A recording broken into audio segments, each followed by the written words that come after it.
नमस्कार विद्यार्थी मित्रांनो, आपल्या सर्वांचं स्वागत आहे। आजच्या या लेक्चरचे 30 मिनिटं तुमच्या आयुष्यातले पुढचे 1 ते 2 वर्ष नक्कीच वाचवू शकतील हे मी खात्रीने सांगू शकतो। कारण ज्यावेळेस तुम्ही स्पर्धा परीक्षेचा अभ्यास करतायत आणि आता जो नवीन पॅटर्न बदललेला आहे आणि माझी स्पेशल विनंती आहे सर्व MPSCच्या विद्यार्थ्यांना की त्यांनी हे 30 मिनिटं व्यवस्थित लक्ष देऊन सगळं ऐकायचं आहे। कारण आपल्याला माहिती आहे की आपल्याला किती प्रकारच्या समस्यांना सामोरे जावे लागते आणि त्यात आयोगाने काल तुमचा सिलेबस डिक्लेअर केला, ऑप्शनल 26 ऑप्शनल दिलेत, बरोबर आहे। आता या ऑप्शनलमध्ये निवडताना पण मी कालच्या लेक्चरमध्ये बोललो होतो, मी पुन्हा एकदा रिपीट करतोय, ऑप्शनल निवडताना एक चुकी नक्कीच करू नका।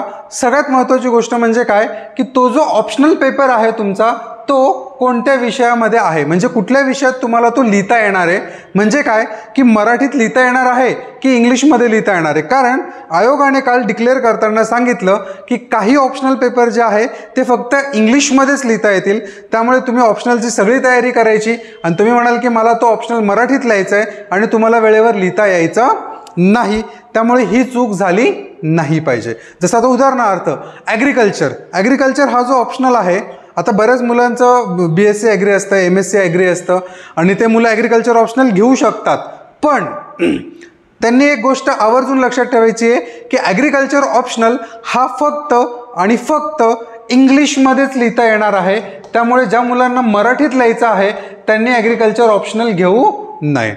नमस्कार मित्रांनो, आजच्या आपल्या टॉपिकचा विषय पण हाच आहे की हे जे 26 ऑप्शनल दिलेले आहेत, या 26 ऑप्शनलपैकी कुठला ऑप्शनल आपण निवडला पाहिजे आणि ते निवडताना काय चुका आहेत जे गेल्या अनेक वर्षापासून विद्यार्थी करतायत, जे UPSC देत होते, 3 वर्ष झाले, 4 वर्ष झाले, कोणी 1 ऑप्शनल बदलले, कोणी 2 ऑप्शनल बदलले आणि तीच वेळ तुमच्यावर येऊ नये म्हणून हा व्हिडिओ तुमच्यासाठी खूप महत्त्वाचा ठरणार आहे।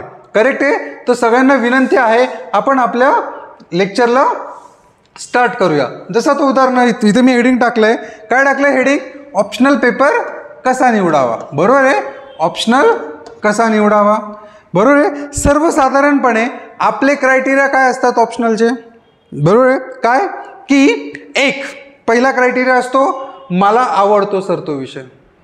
तुला तर काही पण आवडेल, बरोबर आहे, तुझ्या आवडण्याला कोणी विचारलंय का? नाही, बरोबर आहे। पेपरमध्ये किती मार्क येतात यावर हे अवलंबून आहे की तुम्ही ऑप्शनल विषय कोणता निवडला पाहिजे, त्यामुळे तुमची आवड आहे आणि तुम्हाला ते करायचं आहे त्यामुळे तुम्ही तो विषय निवडताय तर ते चूक आहे। बऱ्याच वेळेला काय होतं की ज्यामध्ये आवड असते त्या गोष्टीमध्ये आपण खूप जास्त वेळ देऊन टाकतो आणि बाकीच्या विषयांकडे आपलं काय होतं, दुर्लक्ष होतं।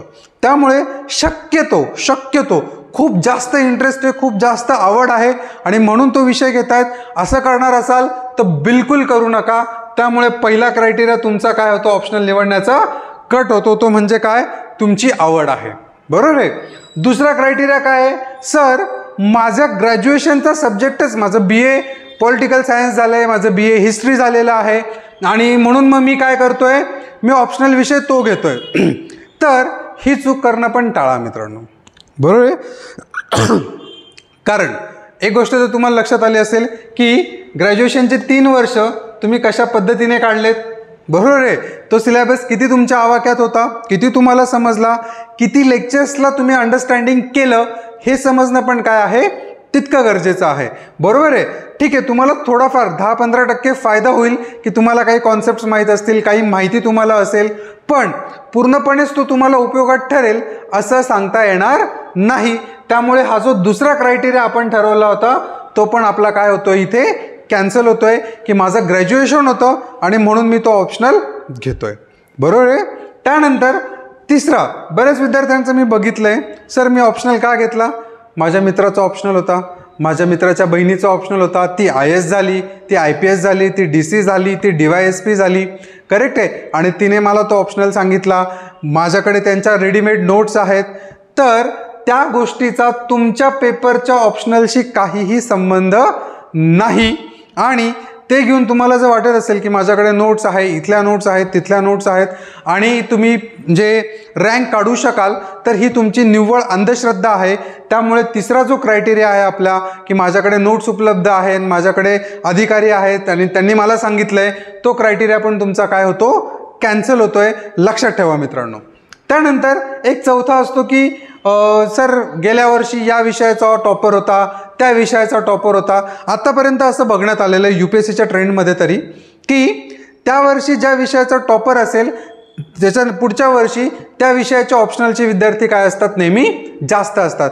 तर मित्रांनो मेंढरं होऊ नका. करेक्ट आहे. तुम्ही एक अधिकारी होणार आहेत. तुमच्या भविष्याविषयी दुसऱ्यांना ठरवण्याचा अधिकार कदापि देऊ नका.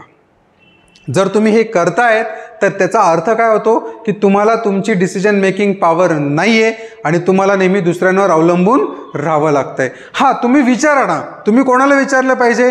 जे विषय शिकवणारे शिक्षक आहेत त्यांना विचारलं पाहिजे. जे तुमचे मेंटॉर आहेत त्यांच्याशी तुम्ही चर्चा केली पाहिजे. म्हणजे थोडक्यात काय की तुमच्या पास होण्याला आणि तुमच्या नापास होण्याला ज्याची दोघांची जबाबदारी जर तुमचा शिक्षक घेत असेल त्या शिक्षकाशी तुम्ही नक्कीच चर्चा केली पाहिजे. आणि चर्चा करताना लक्षात ठेवायचं की हे वरचे 3-4 क्रायटेरियाज नाही लागले पाहिजेत. बरोबर आहे. आणि एक ते म्हणतो आपण की ट्रेंड चालू आहे सर, बाकी 100 मुलांनी ऑप्शनल हा घेतला मग मी कुठला दुसरा कशाला घेऊ, असं नसतं. 100 मुलांनी माती खाल्ली म्हणजे आपण पण माती खायचीच, याची काही शाश्वती नसते. करेक्ट आहे.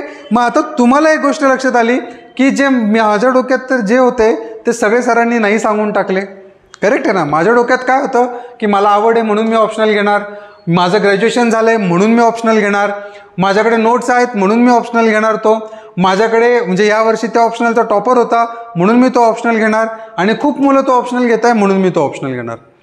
हे सगळे माझ्या डोक्यातले क्रायटेरिया सरांनी तर तुम्ही कॅन्सलच करून टाकले. बरोबर आहे. मग सर आता एका प्रश्नाचं उत्तर द्या. हे जर करायचं नाही आहे तर आम्ही 26 ऑप्शनलमधून आमचा ऑप्शनलचा विषय कसा निवडला पाहिजे. करेक्ट आहे. तर मित्रांनो आपण आता त्याच्याकडेच जाऊया. बरोबर आहे. तुमचा वेळ वाचावा म्हणून मी इथे लिहून ठेवलेला आहे त्या गोष्टी. ओके. सगळ्यात अगोदर सगळ्यात पहिला क्रायटेरिया काय असला पाहिजे, MPSCने तुम्हाला सर्वच्या सर्व 26 ऑप्शनल, GS, प्रिलिम्स, मेन्स याचा सर्वांचा सिलेबस एकाच PDF मध्ये उपलब्ध करून दिला आहे. त्यामुळे तुम्ही सर्वात अगोदर जो ऑप्शनल तुमच्या याचाही नसेल, जसं आता समजा उदाहरणार्थ मेकॅनिकल इंजिनिअरिंग हा एक ऑप्शनल विषय आहे, राईट. भले तुमचा त्याचा काही संबंध नसेल तरी सुद्धा त्याचा सिलेबस बघा. म्हणजे थोडक्यात मला सांगायचं काय आहे की जे पूर्ण 26 ऑप्शनल आहेत त्याचा सिलेबस आपण काय केला पाहिजे, बघितला पाहिजे आणि सगळ्या ऑप्शनलचा अभ्यासक्रम आपण बघितला पाहिजे. आणि बघताना एक गोष्ट लक्षात ठेवली पाहिजे की या सर्व अभ्यासक्रमामधले किती असे मुद्दे आहेत की ज्याचा उपयोग मला GSच्या पेपरमध्ये होणार आहे, हे बघणं पण आपलं काय आहे, आद्य कर्तव्य आहे. ही गोष्ट लक्षात ठेवा. आणि ही गोष्ट लक्षात ठेवताना तुम्हाला एक गोष्ट समजली पाहिजे, ती म्हणजे काय की ऑप्शनल सगळे दिले असले म्हणजे काय की त्याचा कुठे ना कुठे इफेक्ट हा तुम्हाला GSच्या पेपरमध्ये पण बघायला मिळतो. म्हणून आपण संपूर्ण 26 ऑप्शनलचा सिलेबस काय केला पाहिजे, अगोदर बघितला पाहिजे. करेक्ट आहे. आणि त्यातून माझा सब्जेक्ट 1, 2, 3, 4 हे तर नाहीच आहेत, कट करत चाललं पाहिजे. आपण सिलेक्शन कसं केलं पाहिजे, आपण सिलेक्शन करण्यापेक्षा अगोदर जर रिजेक्शन केलं तर आपल्याला जे हवं आहे तिथपर्यंत आपण आरामात पोचू शकतो. आणि त्यामुळे ही सगळ्यात पहिला मुद्दा जो आहे ऑप्शनल निवडताना तो लक्षात ठेवायचा, तो म्हणजे काय, संपूर्ण ऑप्शनलचा सिलेबस मला माहीत पाहिजे. तुम्ही म्हणाल सर मला जो ऑप्शनल असतो घ्यायचा नाही आहे, तर मग त्या सिलेबसची माहिती ठेवून मी काय करणार आहे. नाही मित्रांनो, चुकतायत तुम्ही इथे आणि बरेच मुलं या ठिकाणी ही चुकी करतात. तर माझं सगळ्यात पहिलं सजेशन तुम्हाला हेच आहे की सर्व ऑप्शनलचा अभ्यासक्रम तुम्हाला माहीत असला पाहिजे. दुसरं जे सजेशन आहे ते म्हणजे मी ऑप्शनलच्या मागच्या ज्या सगळ्या प्रश्नपत्रिका आहेत सर्व विषयांच्या, म्हणजे तुम्ही हिस्ट्री ऑप्शनल घेणार आहात, जॉग्रफी घेणार आहात, सोशोलॉजी घेणार आहात, अँथ्रोपोलॉजी घेणार असाल नसाल तरीसुद्धा सर्व विषयांच्या सर्व प्रश्नपत्रिका तुम्ही बघणं हे तुमचं आद्य कर्तव्य आहे ऑप्शनलची निवड करण्याआधी. काय सांगतोय, ऑप्शनलची निवड करण्याआधी सर्व प्रश्नपत्रिका बघणं हे तुमचं काय आहे मित्रांनो, आद्य कर्तव्य आहे आणि ते तुम्ही पार पाडलंच पाहिजे. त्यानंतर तिसरा क्रायटेरिया काय येईल तुमचा विषय निवडताना, त्या विषयाची डिमांड किती आहे. डिमांड म्हणजे काय असेल मित्रांनो, डिमांड कुठे असणार आहे त्याची डिमांड समाजामध्ये असते, त्याची डिमांड तुम्हाला तुमच्या अभ्यासक्रमात असते, त्याची डिमांड तुम्हाला तुमच्या डे टू डे लाईफमध्ये असते. तर त्यानुसार त्या विषयाची डिमांड किती आहे, म्हणजे डिमांड जर तुम्हाला विषयाची लक्षात आली तर त्या विषयाचे उदाहरण देणं तुम्हाला सगळ्यात सोपं होतं. जसं असा एक सोपा ऑप्शनल कुठला आहे तर सोशोलॉजी. बरोबर आहे. सोशोलॉजी कसा सोपा होतो, कारण तो तुमच्या दररोजच्या आयुष्याशी संबंधित आहे, डेलीच्या आयुष्याशी संबंधित आहे आणि त्याची उदाहरणं तयार करणं हे तुम्हाला काही तितकं अवघड जात नाही. करेक्ट आहे. तसाच एक ऑप्शनल आहे आणखी अँथ्रोपोलॉजी, तसाच एक ऑप्शनल आहे जॉग्रफी. याच्यावर पण तुम्ही काय केलं पाहिजे, लक्ष दिलं पाहिजे. राईट. त्यानंतर इथे जर बघितलं, हा सगळ्यात महत्त्वाचा क्रायटेरिया आहे ऑप्शनल निवडताना.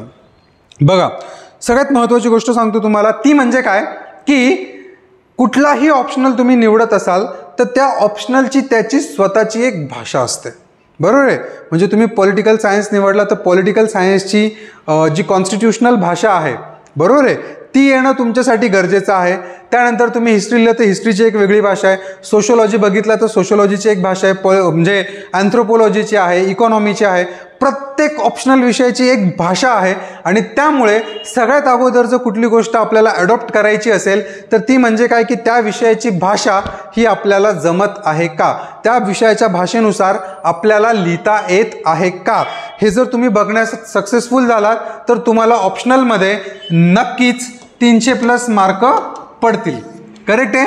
यामध्ये जर आपण बघितलं पुढचा क्रायटेरिया काय असले, बघा 4 क्रायटेरियात बघितले आपण कुठले कुठले मित्रांनो. ऑप्शनलचा पूर्ण अभ्यासक्रम बघायचा आहे म्हणजे सगळ्या ऑप्शनलचा. दुसरा बघितला तो म्हणजे मागील वर्षाच्या पूर्ण प्रश्नपत्रिका बघायच्या आहेत. तिसरा बघितला तो म्हणजे त्या विषयाची डिमांड किती आहे आणि चौथा बघितला तो म्हणजे त्या विषयावर आपल्याला लिहिता येतं का. करेक्ट आहे. हे 4 पॉईंट्स सगळ्यांच्या लक्षात आले. पुढचे 4 पॉईंट्स बघूया. तो म्हणजे काय की त्या विषयाचा फायदा जो ऑप्शनल तुम्ही निवडणार आहात त्या विषयाचा फायदा GS मध्ये तुम्हाला किती होतो. करेक्ट आहे. GS म्हणजे आता जनरल स्टडीजचे पेपर तुम्हाला लिहावे लागणार आहेत. तर त्या जनरल स्टडीजच्या पेपरमध्ये तुम्हाला या ऑप्शनलचा किती फायदा होणार आहे हे तुम्हाला बघणं गरजेचं आहे. कारण आता उदाहरणार्थ तुम्हाला सांगतो, जसं तुम्ही हिस्ट्री ऑप्शनल घेतला, करेक्ट आहे, इतिहास ऑप्शनल घेतला तर काय असणार आहे, GS 1 मध्ये हिस्ट्री तुम्हाला 100 मार्काला विचारलं जातं, बरोबर आहे, आणि ऑप्शनलचे 500, असा 600 मार्कांचा फायदा तुम्हाला होतो. म्हणजे हिस्ट्री ऑप्शनल घेतल्यानंतर तुम्हाला GS 1 मधलं हिस्ट्री करण्याची आवश्यकता राहणार नाही. करेक्ट आहे. त्यानंतर जर तुम्ही समजा उदाहरणार्थ समाजशास्त्र हा ऑप्शनल घेतात, समाजशास्त्र ऑप्शनलचा फायदा काय असणार आहे तुम्हाला, GS मध्ये किती फायदा होईल तर GS 1 मध्ये सोसायटी नावाचा टॉपिक आहे जो साधारण 75 मार्काला विचारला जातो. GS 2 मध्ये सोशल जस्टिस नावाचा टॉपिक आहे जो साधारण 50 मार्काला विचारला जातो. एसे, दोघंही एसे हे नेहमी सोशोलॉजिकल फिलॉसॉफिकल जरी असले तरी ते सोशोलॉजीमध्ये आपण कव्हर करतो. सोशोलॉजिकल एसे असतात म्हणजे हा साधारण 250 मार्काचा फायदा तुम्हाला इथे आहे. आणि त्यानंतर जो GS 4 पेपर आहे तुमचा, मी 3 धरतच नाही आहे, GS 4 पेपर आहे, त्याच्यामध्ये जर बघितलं तर सर्वसाधारण 125 मार्कापर्यंत तुम्हाला काय दिलेलं असतं, त्याच्यामध्ये केस स्टडीज असतात, थेरीज असतात. जे थिंकर्स तुम्ही सोशोलॉजीमध्ये शिकतात बऱ्यापैकी सेम थिंकर तुम्हाला कुठे आहेत, इथिक्सच्या पेपर 4 मध्ये, जसं मॅक्स वेबर झालं, करेक्ट आहे, ज्यांनी डेमोक्रेसीवर बोललंय, असे अनेक थिंकर्स तुम्हाला इथे बघायला मिळतील. म्हणजे हा जर 500 मार्काचा ऑप्शनल विषय झाला तर GS मध्ये किती मार्क कव्हर होतात तुमचे, 125, 75, 200, 250 आणि हे 250 म्हणजे ॲडिशनल 500 मार्क. म्हणजे फक्त समाजशास्त्राच्या 500 मार्काच्या प्रिपरेशनवर तुम्ही GSचे 500 मार्क काय करतायत, ओढून आणू शकतायत आणि त्यामुळे रँक मिळवायला तुम्हाला काय जाऊ शकतंय, सोपं जाऊ शकतंय. तसंच पॉल सायन्समध्ये बघितलं आपण, पॉलिटिकल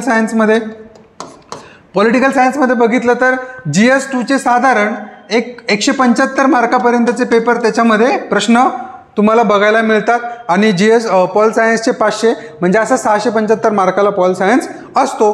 त्यामुळे आपला ऑप्शनल निवडतानाचा पुढचा क्रायटेरिया जो असला पाहिजे तो म्हणजे काय की त्या GS मध्ये त्या ऑप्शनलचा किती उपयोग आहे. जर आपल्याला उपयोगच कळत नसेल तर आपण त्याच्यामध्ये स्कोअर करू शकणार नाहीत. तर मित्रांनो पुढचा फायदा आहे की त्याचा एसेमध्ये किती उपयोग आहे. मी ऑलरेडी तुम्हाला सांगितलं की जसं सोशिओलॉजीचं उदाहरण दिलं की एसे त्याच्यावर एखादा येतो 100 म्हणजे दोघं एसे त्याच्यावर येतात. दोघं सेक्शनमध्येच आहे, सेक्शन ए आणि सेक्शन बी असेल तर 2 एसे तुम्हाला लिहावे लागणार आहेत 125 मार्काला. आणि ज्याचं ऑप्शनल सोशिओलॉजी आत्तापर्यंत बघण्यात आलं आहे हे जो ऑप्शनल सोशिओलॉजी असतो त्यांना त्याच्यामध्ये मार्क्स मिळतात. आपण त्याच्यावर बोलणार आहोत नंतर. पॉलिटिकल सायन्सवर काही एसे असतात, करेक्ट आहे. त्यानंतर फिलॉसॉफीवर काहीतरी एसेज असतात, सायकोलॉजीवर काही एसेज असतात, ते पण तुम्हाला बघणं गरजेचं आहे. त्यानंतर जी ऑप्शनल निवडताना सगळ्यात महत्त्वाची गोष्ट ठरते आणि जिच्याशिवाय तुमचं ऑप्शनलचं प्रिपरेशन पूर्ण होऊ शकत नाही ते म्हणजे काय की तुमचा जो मेंटॉर आहे, ज्याच्याकडे तुम्ही कोचिंग करणार आहात, क्लास करणार आहात, तो जो व्यक्ती आहे त्याला त्या विषयातला किती एक्सपिरियन्स आहे, किती अनुभव आहे, किती बॅचेस झालेले आहेत, करेक्ट आहे. रिझल्ट बघायचा नाही मित्रांनो. रिझल्ट का नाही बघायचा? तुम्हाला सगळ्यांना माहिती आहे की रिझल्ट कसे आणले जातात कुठल्याही अकॅडमीमध्ये, करेक्ट आहे. तर रिझल्ट मॅटर नाही करत, तर त्यांनी किती बॅचेस घेतलेले आहेत, किती गोष्टी त्यांच्याकडे आहेत आणि त्यानंतर तुम्हाला ते किती वेळ देऊ शकतात, तुमचे किती प्रॉब्लेम सॉल्व्ह करू शकतात, तुम्हाला पडलेले जे प्रश्न आहेत त्याची उत्तरं ते किती लवकरात लवकर देऊ शकतात आणि तुम्हाला अगदी लहान मुलासारखं स्टार्टपासून एंडपर्यंत कसं घेऊन जाऊ शकतात अशा मेंटॉरची निवड करणं हे तुमचं सगळ्यात महत्त्वाचं कर्तव्य आहे. आणि जर हे होत नसेल तर मित्रांनो काय होतं मग, एक वर्षी आपण हा ऑप्शनल घेतला, दुसऱ्या वर्षी आपण तो ऑप्शनल घेतला, तिसऱ्या वर्षी आपण परत ऑप्शनल बदलला, चौथ्या वर्षी परत ऑप्शनल. मित्रांनो हा वेळ आहे, बरोबर आहे. तुमच्यासाठी वेळेची किंमत नसेल पण तुमच्या आईवडिलांना विचारा, ज्या कष्टाने ते मेहनत करतायत, करेक्ट आहे, आणि जे पैसे तुम्हाला पुरवतायत त्यांचा 1 वर्षाचं नुकसान, त्या 1 वर्षाचा पैसा म्हणजे तुमचा फक्त एक अटेम्प्ट नसतो मित्रांनो, त्यांचं स्वप्न 1 वर्षाने लांब गेलेलं असतं, बरोबर आहे. त्यामुळे तुम्हाला कळकळीची विनंती आहे की हे जे 5-6 पॉईंट्स मी लिहिलेले आहेत त्या 5-6 पॉईंट्समध्ये तुम्हाला लक्ष दिलं पाहिजे. आणि एक लास्ट पॉईंट जो आहे तो म्हणजे काय की एखादा ऑप्शनल तुम्ही ज्यावेळेस निवडतात तर तो तुम्ही अधिकारी बनल्यानंतर त्या ऑप्शनलचा तुम्हाला खरंच त्याच्यामध्ये काही फायदा होतो का, करेक्ट आहे. मग त्यामुळे निवडताना पण ऑप्शनल पेपर असाच निवडायचा की ज्याचा तुम्हाला फायदा होणार आहे. जसं आता मी एक उदाहरण दिलं, म्हणजे मी सोशिओलॉजीबद्दल बोलत होतो, मी सोशिओलॉजीचं सांगतो तुम्हाला, बरोबर आहे का. उद्या तुम्ही अधिकारी झाल्यानंतर तुम्हाला काम कुठे करायचं मित्रांनो, समाजामध्ये. त्या समाजामध्ये वेगवेगळ्या प्रकारचे, वेगवेगळ्या जातीचे, वेगवेगळ्या धर्माचे, वेगवेगळ्या पंथाचे अनेक प्रकारचे लोक राहतात. त्यांचे काय प्रॉब्लेम्स आहेत, सोसायटीत लोकांना कसं ओळखायचं, ह्या सगळ्या गोष्टी, त्यांचा इतिहास, त्यांचा भूगोल, हे सगळं तुम्ही कशामध्ये शिकणार आहात, सोशिओलॉजी ऑप्शनलमध्ये शिकणार आहात. आणि त्याच्यामुळे त्याचा तुम्हाला नक्कीच अधिकारी झाल्यावर पण काय होतो, फायदा होतो की तुम्हाला एखाद्या ठिकाणचं कल्चर असेल, काय असेल, तिथे किती रिस्पेक्ट द्यायचं आहे, त्याच्यावर किती रेस्ट्रिक्शन टाकायचे आहेत, हे अधिकारी झाल्यानंतरचे जे निर्णय आहेत ते घेणं तुम्हाला काय होतं, सोपं होतं. तर सगळ्या विद्यार्थ्यांना विनंती आहे की या चॅनलवर आपण ऑप्शनल आणि GS याच्यावरचे लेक्चर्स कंटिन्यू करणारच आहोत. तुमच्याकडून फक्त एकाच गोष्टीची अपेक्षा आहे, ती म्हणजे काय की या व्हिडिओला तुम्ही मॅक्झिमम लोकांपर्यंत पोहोचवणं, याला लाईक, शेअर आणि सबस्क्राईब करणं. तुम्हाला कुठलीही अडचण असेल, काहीही प्रॉब्लेम असेल, सिलेक्शन तुमच्याकडून होत नसेल, तुम्हाला मला भेटायचं असेल, पर्सनली भेटायचं असेल, फोनवर बोलायचं असेल किंवा तुम्हाला काही प्रश्न विचारायचे असतील तर तुम्ही मी माझा नंबर देतोय पर्सनल या ठिकाणी, त्याच्यावर तुम्ही मला काय करू शकतात मित्रांनो, कॉन्टॅक्ट करू शकतात. हा आहे माझा नंबर 9049 75 31 65 9049 753165. आपण पुढच्या सिरीजमध्ये पण भेटणार आहोत. धन्यवाद मित्रांनो.